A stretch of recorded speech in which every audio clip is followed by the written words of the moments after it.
자, 이번 시간에서는 아까 했던 부분이 요 정도까지 했나요? 지금? 내부 이상 검출 방법, 변압기 여기까지 했죠.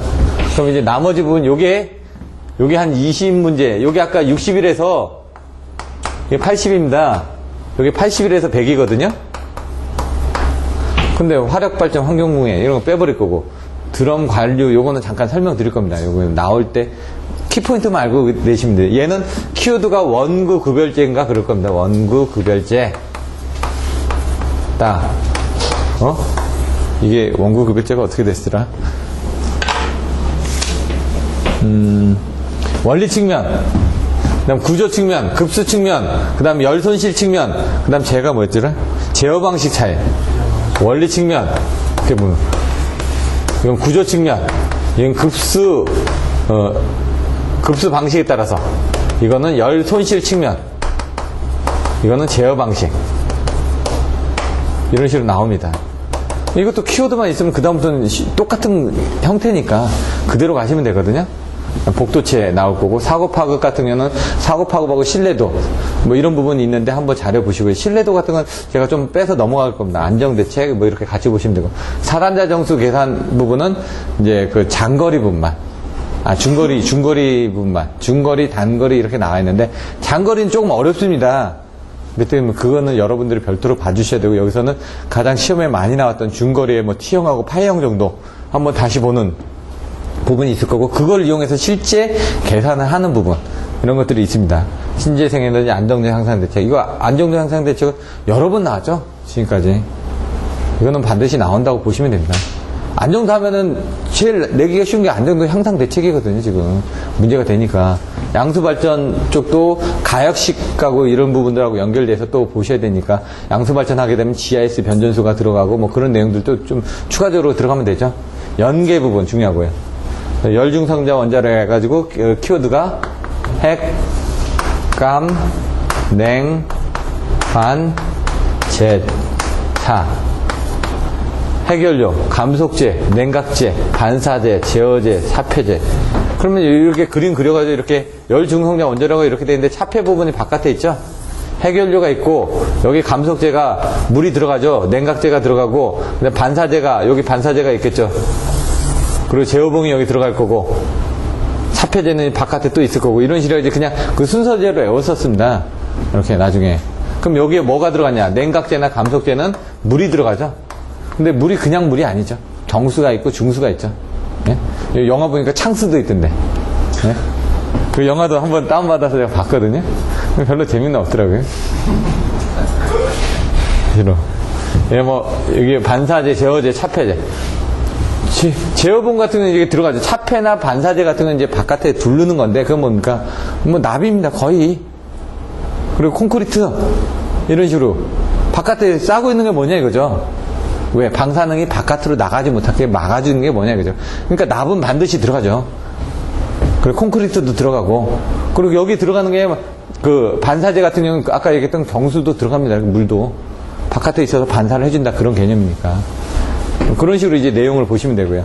그 다음에 전력품질, 절연재료 열화 원인까지만 하면 100문제는 되니까 그렇게 하고 나서 아까 뭐 시간이 되면은, 그 이상 하는 것보다 그냥 1번부터 해가지고 1번이 뭐였죠? 고장전류였죠? 2번이 뭐였죠? 직류송전 방식이었죠? 3번이 뭐였죠? 전압안정도였나요? 뭐 고조파, 전압안정도, 그 부분이 이제 다 5번 해가지고 이렇게 대충 이제 그런 형태로 이게 중요하고 거기에 대한 키워드가 뭐였지, 이렇게 해가지고 1번부터 한 뭐 간단하게 제목 키워드만 보면 이 부분이 더 중요한 거구나, 이런 부분. 전압안정도도 오늘 배우셨던 것들도 제가 설명을 많이 안 드렸지만은 앞번호에 들어가 있다는 얘기죠.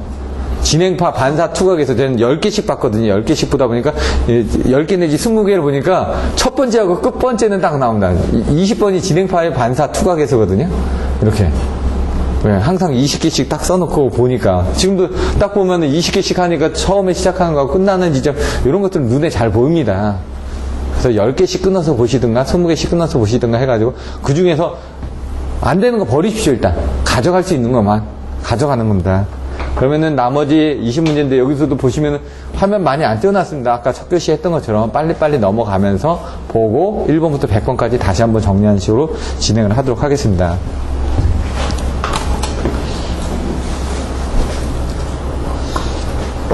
똑같은 거 또 나오는데 이중가스법 해가지고 81번은 뺐고 82번 드럼령 원구급열자라고 했죠. 원구급열자 원리 측면 그 다음에 구조 측면 알겠죠? 구조 급수 조건의 차이점 열손실 측면의 차이점 그 다음에 제어 방식. 그럼 처음부터 한번 보시죠. 이게 어려운 게 아니거든요. 드럼령하고 관류식의 차이가 뭐냐. 먼저 보시면 원리 측면 드럼령은 물을 끓인다는 얘기죠. 물을 끓여서 증기로 간다는 얘기입니다. 여기서 보시면 물을 끓이면은 이 물 부분이 끓여서 이렇게 요거는 보시면요. 여기 부피고요. 여기 압력입니다. 압력이 세지면은 어떻게 됩니까? 부피가 줄어들죠. 온도의 조건에 따라서 얘가 지금 그 온도 선도니까 이제 포화선도 부분이 됩니다. 이게 포화선도. 그래서 뭡니까? 여기서 열을 가하면은 여기 열을 가해서 이쪽으로 들어가죠. 그럼 포화증기가 되고 포화증기가 과열증기로 가는데 이게 보일러의 특성 곡선하고 똑같습니다.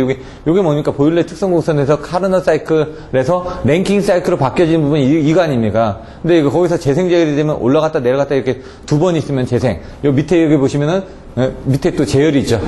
이렇게 되는 부분들이 있었죠. 근데 여기서 보시면은 여기가 복수가 돼가지고 온도가 낮춰지고 근데 이제 기준 부분이 틀려지죠. 여기서는 거기서는 기준이. 근데 여기 보면은 이거죠. 압력이 포화수에서 포화 증기가 그러니까 물이 증기가 됐다가 그게 다시 과열이 되면은 날아간다는 얘기죠. 물이 저기가 돼도요. 끓여도 여기 연기가 조금씩 나는 게 있죠. 물 끓이다 보면 연기가 조금씩 난다. 그러다가 나중에 보면 퍽퍽퍽퍽 튀기죠. 거품되도록. 이 과열 연기는 퍽퍽퍽 튀기는 거고 이제 설이 나듯이 하는 부분이 이제 포화 증기라는 얘기죠. 왜? 지금 온도 조건이 돼가지고 뭔가 이렇게 넘어가기 전에. 그래서 C가 여기 보시면 포화증기선이고 B가 포화수선이죠. H는 드럼 높이 뭐 이렇게 돼 있는데 이렇게 돼 있는데 관류식 보일러는 뭐냐면요. 이 단계를 그냥 넘어가는 겁니다. 이렇게 포화수에서 습증기에서 과열증기로 가는데 이게 사실은 어느 정도 물이 끓어서 습증기로 넘어가서 과열증기로 넘어가야 되는데 얘는 압력을 세게 하다 보니까 압력을 세게 하니까 물이 끓지 않아도 이쪽으로 넘어간다는 얘기입니다. 그게 뭐냐? 여러분들이 온도가 100도씨가 돼야지 물이 끓죠. 근데 뭡니까? 불순물이 들어가면 온도가 100도가 안 돼도 끓죠. 그런 거하고 똑같습니다. 그래서 스프 넣지 않습니까? 빨리 먹으려고. 근데 그렇게 넣으면 빨리 끓긴 하는데요. 문제는 나중에 넣는 게 더 좋습니다. 화력이 좋을 때. 그래야지 맛이 나오죠. 왜냐면 면이 제대로 익으니까. 물이 85도씨에 끓다 보니까 면을 집어넣으면 85도씨에 면이 익다 보니까 제대로 안 익어서 설 익습니다. 근데 이제 빨리는 끓으니까 좋은 거죠. 빨리 먹을 때는. 대신 이렇게 그렇게 끓여놓고 이제 좀 더 오래 해놓으면은, 예? 더 진국이 되죠. 왜냐면 더 물이 더 빨리 쫄아나니까. 요겁니다. 그래서 여기 보시면 증기가 인계 압력 이상이 되면 물은 증말 과정 없이, 아까처럼 뭔가 이렇게 올라가는 게 없이 바로 펑펑 터진다 이거죠. 그래서 이렇게 되기 때문에 드럼이 필요 없다는 얘기입니다. 그러니까 간단해지죠. 구조가. 대신 아까처럼 물에 대한 특성에서 그 안에 있던 성분들이 그대로 다 넘어가는 거죠. 아까는 드럼이 있기 때문에 뭔가 밑에서 받쳐주는 부분이 있습니다. 왜? 포화수 부분에서 증기로 갔다가 증기에서 또 넘어가는 부분이 있기 때문에 거기서 받쳐주는 부분이 있다는 얘기죠. 그래서 급수가 절탄기, 증발기, 과열기를 통과하는 사이에 열을 흡수해서 직접 과열 증기가 발생한다 이렇게 있는데 구조상해를 보시면은 이렇게 돼 있죠. 지금 여기 했던 이게 나온 겁니다. 급수 펌프에 지나면 급수 과열기, 절탄기, 그리고 증발관 이렇게 되죠. 급절 증가만 외워주시면 되죠. 급절 증가. 갑절로 증가가 되더라. 곱절로. 예? 돈이 곱절로 증가되더라. 이렇게 생각하시면 되죠. 곱절로 증가되더라. 예? 급수 펌프, 물을 공급을 해주니까 급수 펌프가 있고 급수 가열기는 열을 가해야 될 거 아닙니까? 압력도 가해줘야 되고. 그래서 아까 저압 급수 가열기가 1, 2, 3, 4가 있고 고압 급수 가열기가 5, 6, 7, 8이 있다고 그랬죠. 급수 가열기를 통하면 이제 절탄기를 들어가죠. 절탄기가 에코노마이즈죠. 배기가스의 그 여열을 이용해가지고 왜 온도를 올려줘야지만 아까 더 올라가니까 이 가열을 하는 부분은 압력으로 이렇게 밀어주면서도 이제 기본적으로 보일러 떼진다고 하면은 얘는 절탄기는 보일러 내부에 있습니다. 보일러 내부에. 보일러의 여열 회수 장치가 뭐죠? 절공급이죠. 절공급. 절탄기, 공기 예열기, 급수가열기 아닙니까? 그래서 절탄기, 급수가열기, 이게 그 예열가스죠. 보일러에 들어가 있는 건 과열기하고 제열기만 들어가 있고요. 그 연도의 옆으로 이렇게 지나가는 거예요. 배기가스가 지나가는데 옆으로 이렇게 지나가다 보니까 거기서 급수가열기에서 1차 가열되고, 그러니까 사실상 1차로 가열되는 게 아니라 여기 앞에서부터 온도가 올라오는 거죠. 공기 예열기 쪽에 먼저 되고, 그 다음에 절탄기, 공기 예열기, 급수가열기 이 순서대로 되거든요. 절탄기 쪽에서 먼저 온도가 데워집니다. 그 다음 공기 예열기 쪽에서 데워지고 급수가열기에서 데워지는 거죠. 그래서 급수가열기는 고압하고 저압으로 나눠져 있는 거죠. 온도에 급수가열기가 나가면서 계속 그 온도가 떨어질 거 아닙니까? 그래서 곱절 증가 생각하시라고요. 급절 증가. 급수가열기에서 절탄기로 지나가면 이 드럼이 나오죠. 드럼이 나오면 여기서 이제 물을 끓린다는 얘기죠. 이렇게. 드럼에서 끓이면은 요게 증발관을 통해서 여기서 끓은 거는 이제 과열기. 과열기는 뭐라고? 보일러 안에 있다고요. 과열기나 제열기는. 그쪽을 통하면 과열기를 통해가지고 한번 나온 것들은 터빈으로 들어간다 이거죠. 요게 이제 끓여지는 부분이 이렇게 보일러 부분이죠, 요게. 여기도 보일러 부분이라는 얘기죠. 과열기는 보일러. 근데 뭡니까? 이 드럼이 바깥에 있느냐? 없느냐? 이게 드럼이 있으니까 여기서 아까 무슨 불순물 같은 거 밑으로 떨어진다고 그랬죠? 증발관을 통해서 바로 과열기로 넘어간다. 증발관을 통해서 과열기로 넘어가는데 여기는, 여기 드럼이 없으니까 모든 부분이 다 처음부터 끝까지 가죠. 근데 얘는 여기 드럼이 있으니까 뭔가 밑으로 떨어지죠. 뭐, 쇳덩어리라든가 이런 것들도 있을 거 아닙니까? 쇳덩어리가 아니라 중금속 성분이죠. 그러면 그 성분도 사실상 고속으로 세게 때리면 어떻게 됩니까? 터빈에, 뭐, 기스를 낸다든가 이렇게 될 거 아닙니까? 얘는 이제 급수 조건의 차이에서 딱 보면은 두 가지가 있다는 거예요. 드럼형은 그냥 아무거나 써도 됩니다. 왜? 증류를 한번 해주니까. 관령은 까다롭다. 왜? 비용해성 물질. 그래서 얘는 증류수를 씁니다. 증류수를. 그리고 얘 같은 경우는 쓰고 나면 어떻게 합니까? 이거 계속 돌려주는 부분에 대해서 문제가 생기죠. 얘는 뭡니까? 축이를 할 때, 복속에서 물 빠져고 넣을 때 그냥 막 아무거나 넣어도 될 건데, 얘는 그게 아니라 중간에 들어오는 부분이 항상 일정한 드럼이 없기 때문에 뭔가 그 급수 조건에 대해서 까다롭다는 얘기죠. 원구, 구, 급까지 했죠. 원구, 급까지 했죠. 급, 열 손실 측면. 그러면은 여기는 아까처럼 얘가 증발관 드럼이 있었고 없었습니다. 그럼 열 손실이 어떻게 되냐 보자 이거죠. 기수 분리장치 차이점. 이거는 뭐 저기니까 세퍼레이터 관령하고 디레이터 부분이 어떻게 돼 있냐 이렇게 돼 있는데 여기는 이렇게 해서 증기가 올라간다는 얘기고요. 얘는 보일러에서 이렇게 자체적으로 분리하는 부분이 있네. 이렇게 체크 밸브 해가지고 여기서 돌리겠다는 얘기네 지금. 어차피 열 손실 측면. 드럼형은 정지시의 열 손실이 크다는 얘기죠. 왜? 드럼이 있으니까 그거를 데워줘야 되는 거죠. 근데 관령 같은 경우는 드럼이 없으니까 전체적인 온도 부분이 좀 줄어들 거 아닙니까? 그래서 관령을 많이 쓰고 있죠 지금. 구조도 단선해지고 이렇게 하니까. 그럼 제어 방식은 어떻게 되냐 이거죠. 드럼형은 저부하에서는 감압 운전하고 전격 부하에서는 정압 운전을 해야 되는데 이런 것들을 보일러에 의해서 추정 운전을 해줘야 된다는 얘기예요. 드럼형은 아까처럼 드럼이 있으니까 이 드럼에 따라서 온도를 높여주고 낮춰주고 할 때마다 뭔가 움직여줘야 될 거 아닙니까 얘가. 그러니까 뭔가 그 손실이 있을 거란 얘기죠. 근데 관령은 어떻게 되냐? 다 일체형이니까 압력만 조절하면은 아까처럼 뭐 압력에 의해서 갑자기 바뀐다면서요. 뭔가. 그러니까 압력만 적절하게 조절만 해주면 되는 거지, 뭐 물을 급격하게 끓일 때까지 온도를 막 급격하게 가야 되거나 그런 부분은 없다는 얘기죠. 그러니까 이제 그 제어 방식에서도 얘는 좀 더 쉽게 가는 거죠. 이런 것을 저부하에서 전부하형을 모두 변압 운전을 해가지고 조금씩만 조절을 해주면 된다는 얘기죠. 근데 얘는, 얘 때는 정압 운전을 해줘야 되고, 왜? 풀부하로 가줘야 되니까 압력을 일정하게 해줘야지만, 어떻게? 끓을 거 아닙니까? 얘 같은 경우는 그 밑에서는 압력을 해봤자 이걸 끓기가 힘드니까 그때는 압력을 좀 줄여서 운전을 해줘야 되고, 얘는 그때그때 영역에 따라서 압력만 조절해주면 되니까. 그런 식으로 나온 겁니다, 지금. 그래서 관령은 이렇게 돼 있다. 협조 제어를 어떻게 하냐? 추종 제어하고 협조 제어를 한다, 관령은. 이런 내용들이 있으니까 한번 보시면 됩니다. 이제 컨셉은 그냥 그 정도로 잡으면 드럼형하고 이런 부분들은 그렇게 나눠져 있다. 복도체. 실제로 합격하신 분의 답안지들입니다, 이게. 복도체가 등가 단변적에 같은 단도체에 비해 갖는 장단점을 기술하죠. 이렇게 보니까 글씨를 잘 썼나요? 이 정도면 잘 쓰신 거죠?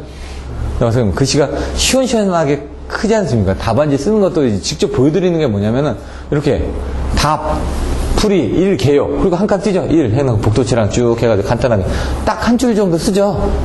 2 뭐뭐는 하고 어떻게 됩니다? 딱 한 줄이나 두 줄씩 딱딱 끊어서 쓰는 거. 2 장점. 여기서 지금 뭐 장단점 기술하라고 했으니까 개요, 장점, 단점 이렇게 썼다는 얘기죠. 근데 이제 거기에 이제 그림이 조금 더 들어가야 되는데 여기는 이제 그림은 좀 부족하거든요. 코로나 발생이 적다. 인계전압 해가지고 인계전압이면 이렇게 해놓고 사실 요거까지 쓰게 되면 더 좋겠지만 간단하게 썼습니다 지금. 그리고 선례 리액턴스가 작아진다. 단도체 L은 0.05 플러스 0.460을 10을 밑으로 하는 R분의 G. 십자 빠졌죠? 이런 거 따질 건 아닌데 사소한 것도 이제 놓치지 말란 얘기입니다. 복도체 L이 N보다 큰 경우 이렇게 해가지고 일단은 이렇게 안 보고 쓸 수 있는 것 자체가 대단한 거니까. 자, 전선의 속력량 증가. 근데 딱 보시면 뭡니까? 뭔가 하나 쓰고 나서 그 밑에 뭔 줄을 하나씩 부가 설명을 해줬죠.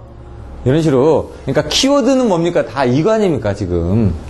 그 키워드만 외우면은 점수가 안 되겠다는 걸 아시죠? 키워드만 외우면 일단 배치는 맞춰놓고 거기에 맞는 것들은 아까 수식이나 이런 걸 가지고 한 줄 정도씩 설명을 해주시라고요. 이렇게 하면은 이거 사실 많이 쓴 건 아닙니다. 근데 그 밑에 부가 설명이 있다 보니까 많아지는 거죠, 자꾸. 여기다 이렇게 써도 되고요. 근데 보통 여기다 써놓고 간단하게 여기 수식 써놓고 밑에다 설명을 한다든가 이런 식으로 합니다. 아니면 여기다 이렇게 가놓고 이쪽에다 그림을 하나 그려준다든가. 그러면은 한 문장에 대해서 2줄 내지 3줄이 나오거든요. 그럼 그거 한 5개 된다. 그러면은 5개 되면은 이거 지금 355. 355면 한 칸 채웁니다. 장점. 단점 355. 뭐 어떻게 됩니까? 30줄이죠. 21줄인데. 그 한 페이지 반 채운 겁니다. 그러면 뭡니까? 개요 채우죠. 그리고 거기에 대한 문제점 채우죠. 그 다음에 향후 방향 채우죠. 그럼 어떻게 됩니까? 2페이지는 충분히 채우죠. 그렇게 해 가는 겁니다, 그냥. 단점. 여기도 보시면은 뭐 3줄 정도 되죠, 지금? 제목 쓰고, 수식 쓰고, 설명. 제목 쓰고, 뭐, 내용 쓰고. 제목 쓰고, 내용 쓰고, 그림 그리고. 딱. 이런 형태를 보시라는 겁니다. 내용은 다 똑같으니까. 딱 했을 때 그림 딱 그려보니까 이게 내용이 딱 전달이 되거든요. 요건 전선의 진동 발생 시. 그럼 진동이라는 부분에 대한 것들을 아톡스 베트 해가지고 뭔가 그런 내용들이라든가 그림에 대해서 뭐 서스판 진동이라든가 이런 그림 왔다 갔다 하는 거 그런 거 하나만 그려주셔도 딱 내용이 전달이 된다는 얘기입니다.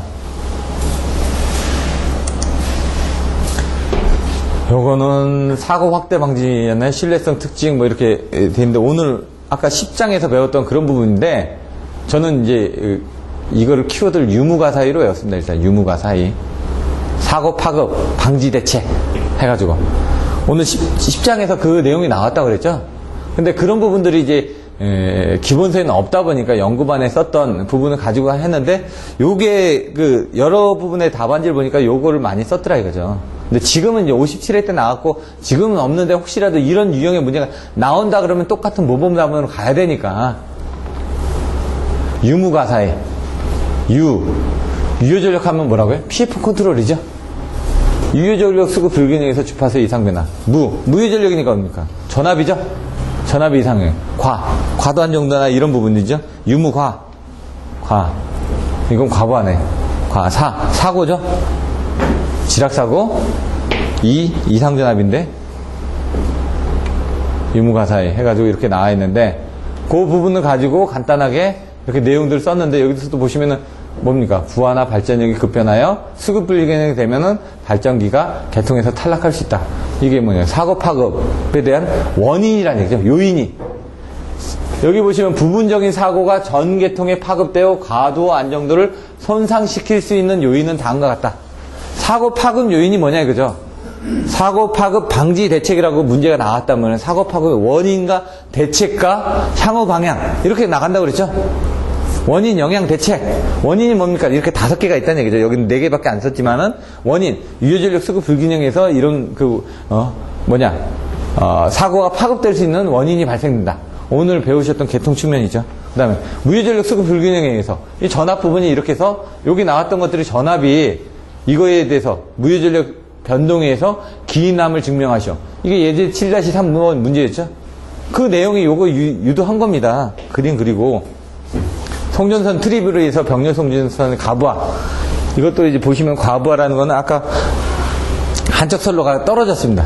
그럼 나머지 쪽에 대해서 과부하가 발생한다 이거죠. 50%만 썼으면 되는데 60% 쓰다가 한쪽에 떨어져 나가면 한쪽에 120%가 걸릴 거 아닙니까? 그럼 그쪽도 또 떨어져 나가겠죠. 그러면은 연쇄적으로 떨어져 나간다는 얘기예요. 이게 뭡니까? 사고 파급이거든요. 파급. 옆으로 넘어간다 이거죠. 그러면은 이상전압의 전파로 인한 지락사고의 발생. 이런 것들도 전압이 걸리게 되면은 다 같이 걸려버리죠. 번개가 치면은 다 같이 들어오는데 하나 터지면 되는 게 아니라 하나 터지면서 옆에까지 연쇄적으로 터져 나가는데 그 부분이 피레기에서 빨리 이런 것들을 빼주지 않으면은 다른 쪽까지 영향을 미친다 이거죠. 그래서 여기 보시면 절연이 약한 지점에서 섬락을 일으켜 중대한 사고를 초래할 수 있다. 이런 부분들이 나와 있는 거죠. 그러면서 나온 것들 PSS 나왔죠. PS가 키워드가 뭐라고요? 그거 말고 이제 개요에 대한 키워드.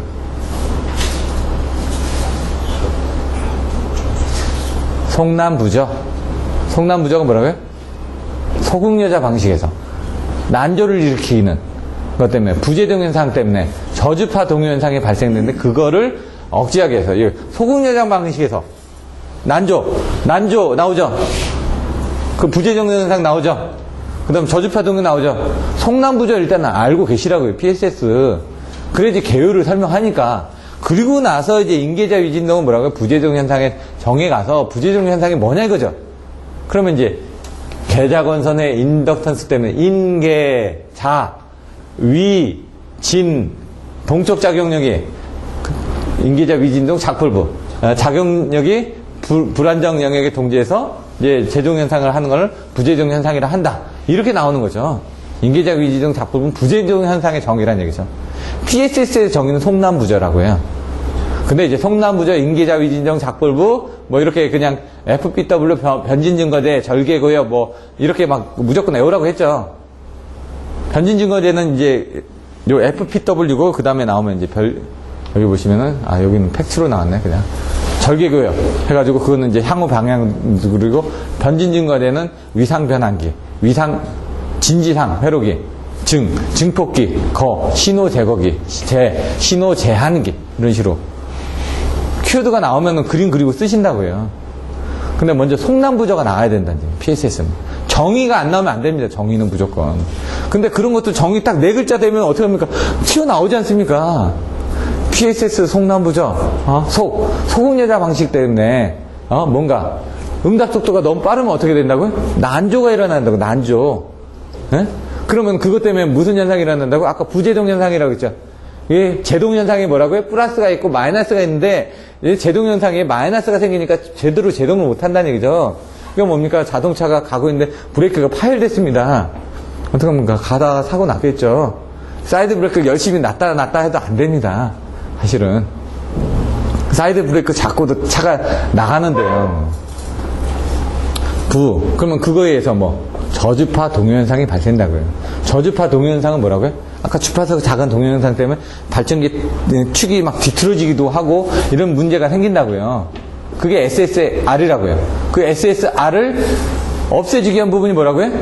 PSS하고 TCSC라고요. 그러니까 여기 이제 그 저주파 동요현상이 또 나오는 겁니다, 지금. 그런 부분으로 보시면 된다. 팩트는 플렉시블 AC 해가지고 TCBR, 스택트콘 이거 그림 생각나시죠? TCBR 이 위에 뭐라고요? TCSC 이쪽에는 TCPR 여기는 UPFC 여기는 스테이트 콤으로 보셔야 되게 콘으로 쓰시지 말라고요. 콘으로 되어 있는데 저는 이제 스테이트 콤이라고 쓰겠습니다. 스테이트 콘덴서는 GTO 인버터는 아니거든요. 스테이틱 콘덴서는 아까처럼 그 154 모선에서 전압 조정용으로 쓰는 부분이 스테이틱 콘덴서인데, 저 같은 경우는 스테이틱 콤이라고 쓰겠습니다. 그리고 왜? 스테이틱 콤이 GTO 인버터거든요. 이게. 좀. 근데 뭐 이게 콘으로 쓰나 콩으로 쓰나 그 사람들 못 봅니다. 그거 어떻게 일일이 다 봅니까? 그림 보면 T12R 이거 대충 맞거든요? 저 철자 하나 틀렸다고 해서 누가 뭐라고 그럴 사람 없습니다. 왜? 내용이 GTO 인버터만 나오면 되니까. 근데 이제 정의를 정확하게 가져주시란 얘기죠, 이렇게.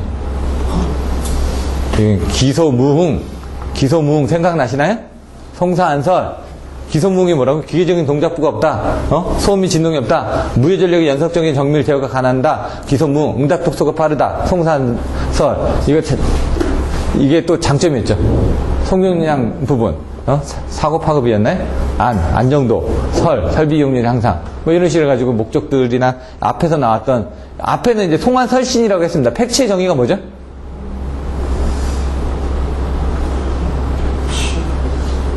정의가 안 나오면 안 된다고요.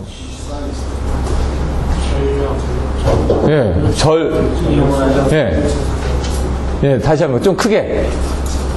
전력용 반도체를 이용하여 전력 수송 설비의 기능을 고도화하고, 이게 나와야 된다고요. 전력용 반도체 나와야 된다고요. 그 다음에 여기 다시 올라가 볼까요? 뭐라고 나왔나? 바로 옆에 있는데, 전력전자 기술을 이용한 대전용 설비의 통칭한 뭐 이렇게 돼 있는데, 뭐라고요? 일단 전력용 반도체를 이용해주면 됩니다. 전력용 반도체를 이용하여 전력 수송 설비의 기능을 고도화하고, 수송 설비 기능을 고도화한다. 높게 하고, 그 다음 뭐였죠? 유연 송전에 관련된 그런 부분인데, 이 팩트가 앞부분에 있는데, 저도 한 번씩 봐야지만 됩니다, 이게.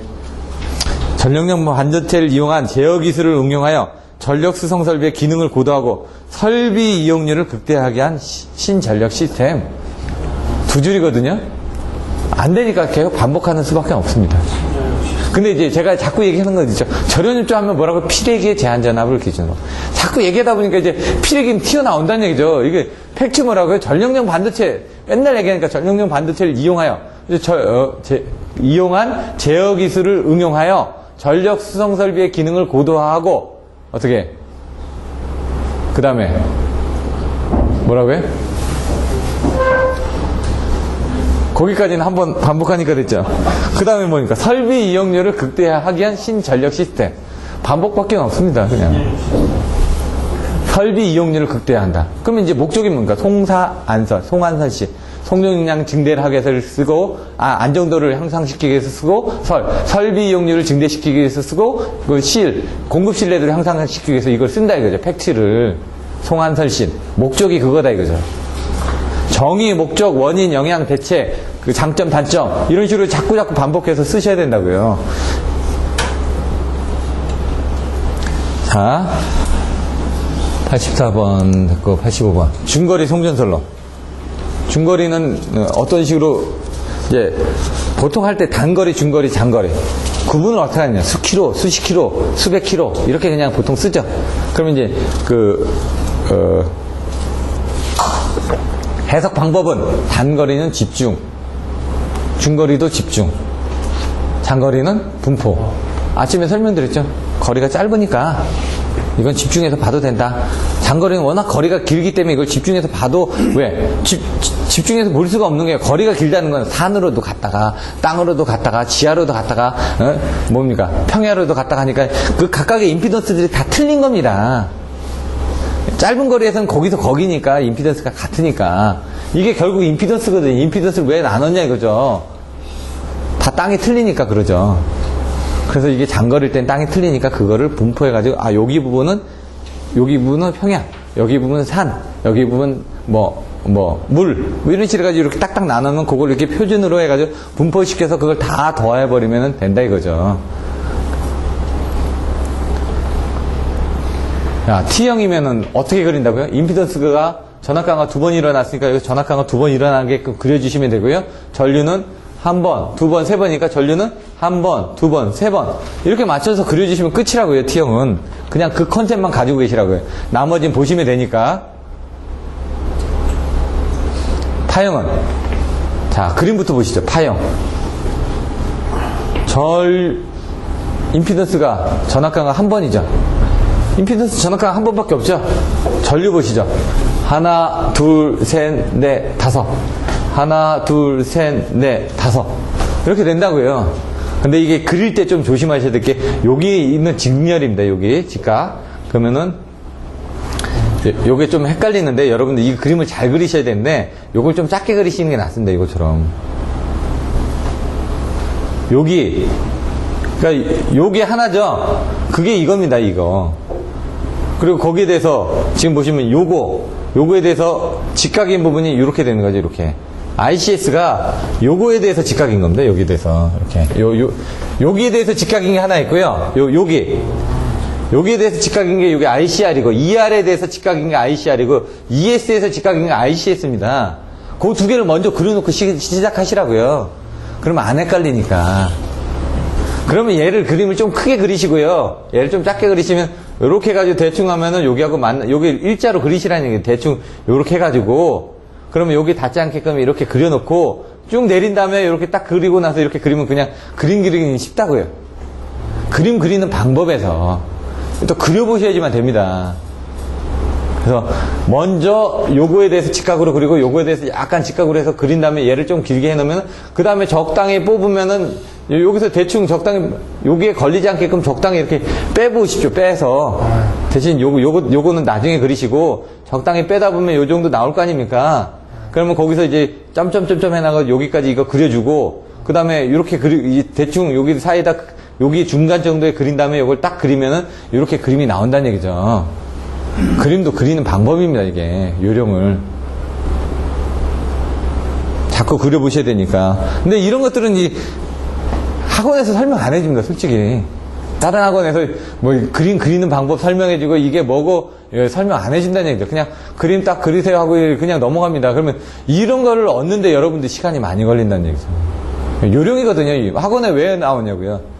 다른 학원에서도 다 똑같은 거 얘기해주면은. 그러니까 요령을 저는 가르쳐 드리는 겁니다. 일단 개념은 이렇게 잡고 나머지는 안 되면 여러분들 공부하다가 물어보시면 그때 가르쳐 드립니다. 왜? 다른 데 뭐 다 이거 잘하는 사람들 많거든요. 근데 그 사람들은 그걸 잘하니까 이렇게 안 하는 거, 저는 못하니까 이렇게 하는 겁니다. 지금 여러분들한테 요령을 가르쳐 드리는 거죠. 밥 먹을 때 이거 해서 먹어라. 그럼 그 사람마다 입맛이 다 틀릴 거 아닙니까? 근데 제가 많이 먹어보니까 여기에다가 이렇게 해서 먹으면 되더라. 음식점 갔더니 뭐 이렇게 해서 드시면 됩니다라고 하죠.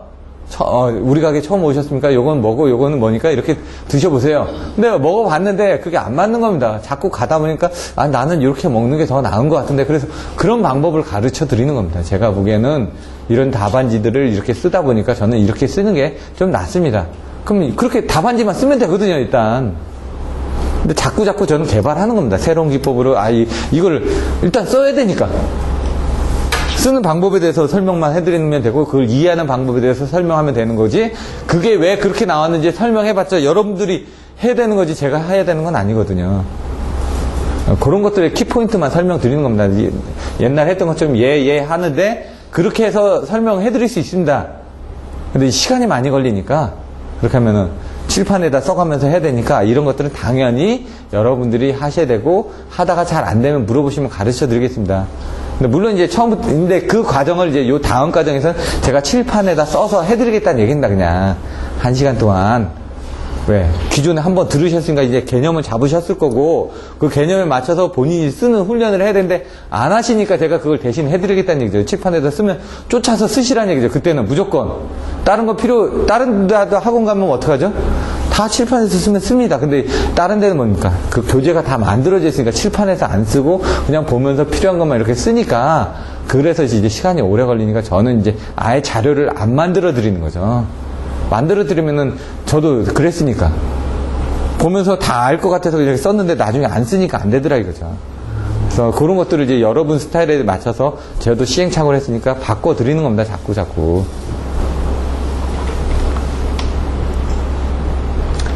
이런 부분 보시면 된다는 얘기죠. 보시면 되는데 어떻게 보냐? 잘 봐야죠. 네. 틀려집니다, 이게. 그때 얘기했던 것처럼. 왜? 딱 컨셉은 이겁니다. 이게 딱 봐야 되는 부분들이 있거든요. 전압부터 봐야 되는지, 전류부터 봐야 되는지. 그럼 얘는 어떻게 되는지. 이쪽, 오른쪽 끝에서부터 전부 다 보라고요. 그리고 나서 왼쪽 끝으로 가는 식으로 보셔야 된다고요. 보는 방식이 있습니다. 딱 볼까요? ICR. 여기 부분에 딱 걸리는 부분이 뭡니까? 이제 전압, 여기 ICR부터 보면은, 이 ICR은 뭡니까? 이거죠? 그러면, 요 전류는 어떻게 되냐, 그죠? 그 전류는. 요 전류하고 요 전류 합이죠. 여기서부터 IR이나 ER은 볼 필요가 없습니다. 뭔가 만들어낼 게 없죠? IR을, ER 뭘 만들어냅니까? ER은 되죠? 요 전압으로 해가지고 되죠. 근데 그 부분은 이따가 요 뒤쪽에 가서 할 거라는 얘기예요, 뒤쪽에서. 먼저, 이게 중요하니까 여기부터 한번 볼까요? 이거는. 자, 여기 ER이 있습니다. 그럼 뭐라고요? 요쪽을 제외하고 요쪽부터 가야 되는데 얘는 여기 가운데 딱 전압이 있으니까 이 EC부터 가겠다는 얘기예요. 요거는 그냥 IR이나 ER 쪽에 대해서는 뭔가 가지고 시작을 안 하지 않습니까, 지금. 그러니까 여기서 갈 수 있는 부분, 처음에 가서 만나는 부분은 뭡니까? EC죠. 그러니까 EC부터 하는 겁니다. EC는 뭡니까? 어떻게 되죠? 여기 전압에서 요 전압 강한 만큼을 더하면 EC가 나오죠. 거꾸로 여기서 요걸 빼줘도 EC가 나오는데 뭐라고? 여기서부터 지금 가라고요, 지금 기준이. 그러니까 요거를 기준으로 해서 이쪽으로 가니까 뭡니까? EC는 요거에서 요 전압 강한 만큼을 더하면 이 전압이 나왔다, 이 얘기입니다. 그러면 그 다음에 뭡니까? 여기 있으니까 그 다음에 여기 봐야죠. IC 나오죠. IC는 뭐냐? 요 Y에다가 어떤 전압? 여기 양단에 대한 전압을 권하면 된다 이거죠. I는 R분의 V인데 R이 Y니까 그게 위로 올라간 겁니다. 그 다음에 어떻게 됩니까? 그 다음에 이쪽으로 가야죠. IS를 갈까? ES를 갈까? 그 다음에 이쪽으로 가니까 IS가 보이죠? 그 IS 쓰란 얘기입니다, 지금. 그렇게 하면 어렵지 않다는 거예요. IS는 어떻게 되죠? 여기 볼 수 있는 게 IC하고 IR의 합이죠. 전류니까. 그러면은 IR하고 IC가 어떻게 되냐 이거죠. IC는 여기 있죠? IR은 없죠? 그냥 쓴다는 얘기죠. 그럼 쭉 가서 쓴다는 얘기죠. 그러면 IC가 YEC인데 EC는 여기 있으니까 그거까지 다 들어가면 쭉쭉쭉쭉 나와가지고 이렇게 나왔다는 얘기죠. 그러면 IS는 나왔습니다. IS하고 IR에 대한 관계식이 나왔습니다, 지금. 그 다음에 어떻게 됩니까? 여기 봤으니까 ES 보죠. ES는 어떻게 됩니까? 여기에 전압 강할, 아까 이거하고 똑같습니다. ER에서 EC 넘어갔던 거랑 똑같이 이 EC에다가 이 전압 강화를 더해주면 됩니다, 이렇게. 근데 거기에 대한 IS가 여기 위에 있으니까 그 수식이 이쪽으로 또 들어와서 또 넣고 하니까 이 수식이 나왔다는 얘기죠, 지금. 어려운 게 없습니다. 근데 이거를 그냥 어떻게 합니까? 거기서는 그냥 뒤에서부터 쓰세요. 그냥 쭉쭉쭉 쓰는데 저는 그게 아니라 그냥 요령으로. 요거 갔으면 요거. 그러면 여러분들이 이거니까 그 다음에는 생각해서 쓰면 됩니다. 쓰다가 안 되면은 그때 가서 이제 자꾸 반복하고 이거 다음에 뭡니까? 이게 설명을 해드리는데 그냥 이렇게 쭉쭉 EC는 요거죠. 이거는 하고 가면은 여러분들 나중에 못 씁니다.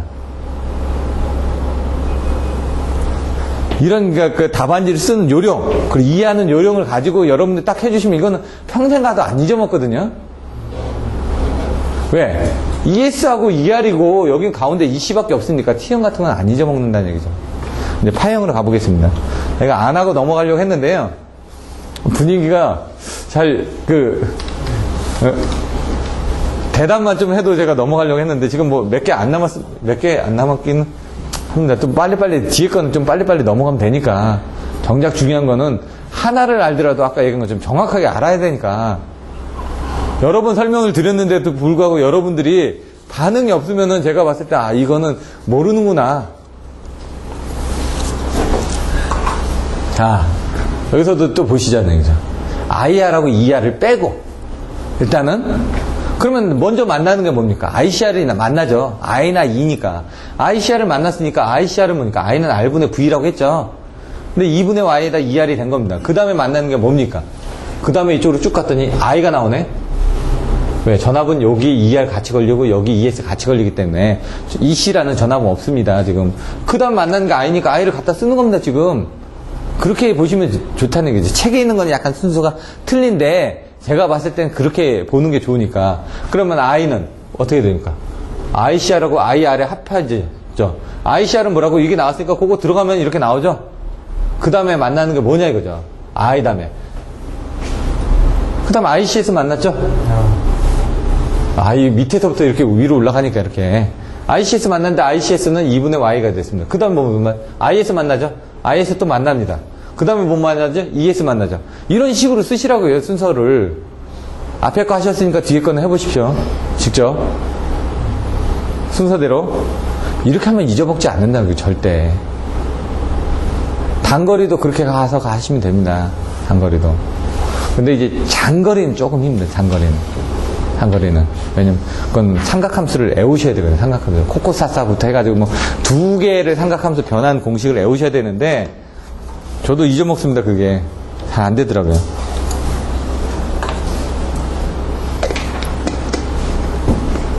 옛날에 뭐, T형만 25점짜리로 나오고 그랬었습니다. 84회 때도 이게 나왔었나? 근데 그때는 제가 못 썼습니다. 쓰긴 썼는데 제대로 못 썼습니다. 그러고 나서 아는데 못 쓰니까 열받잖아요. 그래서 이걸 어떻게 하면 외울까? 그때 고민을 해서 만든 겁니다. 그때.